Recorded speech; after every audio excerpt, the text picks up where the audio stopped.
সমর্থন করবো এই এলাকার উন্নয়ন করার জন্য। এই এলাকায় প্রাইমারি শিক্ষা, স্বাস্থ্য সেবা, এই যে সুন্দরবনের আন্তর্জাতিক মানের পর্যটন গড়ে তোলা, আল্লাহর সৌন্দর্যের সৃষ্টি যদি দেখতে চান তাহলে আমি বলবো সাতক্ষীরা শ্যামনগর দেখে যান। ইনশাআল্লাহ এই সুন্দরবনকে আন্তর্জাতিক মানের পর্যটন কেন্দ্র করে গড়ে তুলবো। শ্যামনগর সরকারি মসজিদ কলেজকে বিশ্ববিদ্যালয় কলেজে রূপান্তরিত করবে বিএনপি সরকার। সুন্দরবন সুন্দরবন মুন্সিগঞ্জে ডিপসি পোর্ট করারও একটা চিন্তা আছে ইনশাআল্লাহ।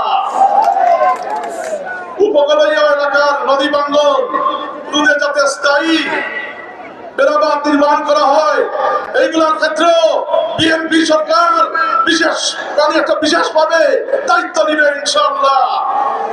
এখানে স্বাস্থ্য ব্যবস্থা ইনশাআল্লাহ উন্নত করা হবে। কিভাবে একটা শ্যামনগর উপজেলা স্বাস্থ্য কমপ্লেক্সে 250 শয্য বিশিষ্ট হাসপাতাল করা যায়, আমরা এটা ইনশাআল্লাহ বিএনপি সরকার স্থাপন করবে।